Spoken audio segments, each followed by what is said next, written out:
বিএনপির সময় ফুরিয়ে গেছে, তার আর কোনো আন্দোলনে নেই, এমন মন্তব্য করেছেন আওয়ামী লীগ সাধারণ সম্পাদক ওবায়দুল কাদের।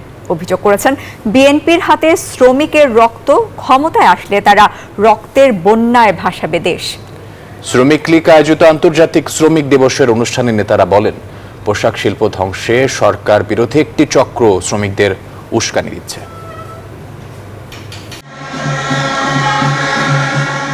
শ্রমিক মালিক গর্ব দেশ, স্মার্ট হবে বাংলাদেশ, এই স্লোগানে মে দিবসের সমাবেশের আয়োজন করে জাতীয় শ্রমিক লীগ।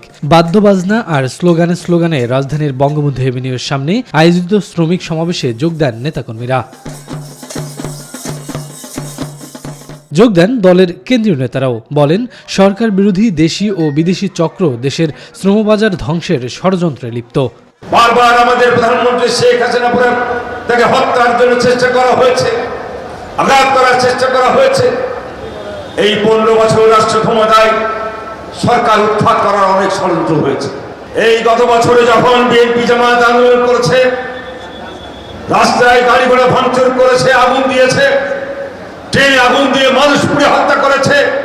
এই গার্মেন্ট সেক্টরকে বিভিন্ন সময় যে সফলতা, বৈদেশিক মুদ্রা যে আমরা আয় করি, সেই আয় খাতটাকে নষ্ট করার জন্য বিভিন্ন সময় ষড়যন্ত্র হয় এবং শ্রমিকদের মধ্যে সেই ষড়যন্ত্র করে একটা আন্তর্জাতিক চক্র, জাতীয় চক্রান্তকারীরা।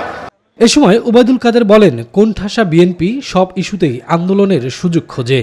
তাদের হাতে 3রা নভেম্বরের রক্তের দাগ, তাদের হাতে 21শে আগস্টের রক্তের দাগ।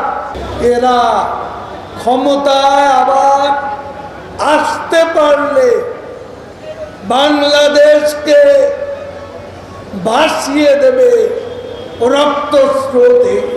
দেশ ধ্বংসের ষড়যন্ত্র মোকাবেলায় সবাইকে ঐক্যবদ্ধ হওয়ার আহ্বানও জানান নেতারা। আপনারা শুধু ঐক্যবদ্ধ থাকবেন, নিজেদের মধ্যে ঝগড়া করে শত্রুতা সৃষ্টি করবেন। শফিকুজ্জামান রুবেল, নিউজ 24, ঢাকা।